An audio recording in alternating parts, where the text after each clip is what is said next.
కడప జిల్లాలో మరో ఘరానా మోసం వెలుగులోకి వచ్చింది. Go new holidays travel agency పేరుతో మోసానికి పాల్పడ్డారు. రామేశ్వరం శ్రీలంక టూర్ అని 50 మందికి పైగా టూరిస్టులను శ్రీలంక తీసుకువెళ్లినటువంటి ట్రావెల్ ఏజెన్సీ తమ ప్రతినిధి అక్కడ రిసీవ్ చేసుకుంటాడని చెప్పి మోసం చేసింది ట్రావెల్ సంస్థ. కడప కేంద్రంగా గో న్యూ హాలిడేస్ పేరుతో సంస్థలను ఉదయ్ భాస్కర్ అనే వ్యక్తి నడుపుతున్నాడని బాధితులు తెలిపారు. ఈ నెల 6న రిటర్న్ టికెట్లు బుక్ చేశాడని, వాటిని క్యాన్సిల్ చేయకుండా ప్రభుత్వం చర్యలు తీసుకోవాలని బాధితులు కోరారు.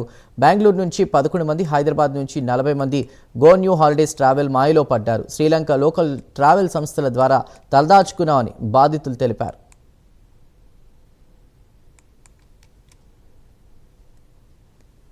మేమందరము ఒక 30 మెంబర్స్ము టూర్ వచ్చాము. శ్రీలంక టూరు కాశీ ఇది రామాయణ యాత్ర అని పెట్టారు. ఒక శ్రీలంక టూరు రామాయణ యాత్ర అని గో న్యూ హాలిడేస్ అనే అతను Uday Shankar is belongs to Kadapa.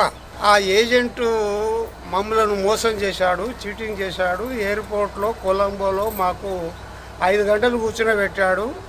అక్కడ మేము వాళ్ళ యొక్క అసిస్టెంట్స్ ఎవరు రాలేదు, అతను రాలేదు. మేము అన్నీ అరేంజ్ చేశాము, నేను వస్తున్నానని చెప్పాడు.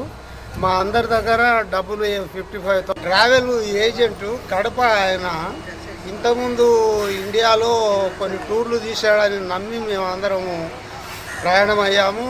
ఇక్కడ శ్రీలంకకు వచ్చాము. కొలంబోలో ఒక 5 గంటలు వెయిట్ చేసాము. అతనికి ఈచ్ పర్సన్ 60,000 పే చేశాము. అన్ని డబ్బులు ముట్టినాయి. బట్ ఈ ఎస్కేప్డ్ ఇక్కడ ఆయన ఏజెంట్స్ రాలే, ఎవరు రాలే. ఇక్కడ మమ్మల్ని రిసీవ్ చేసుకునే లేరు.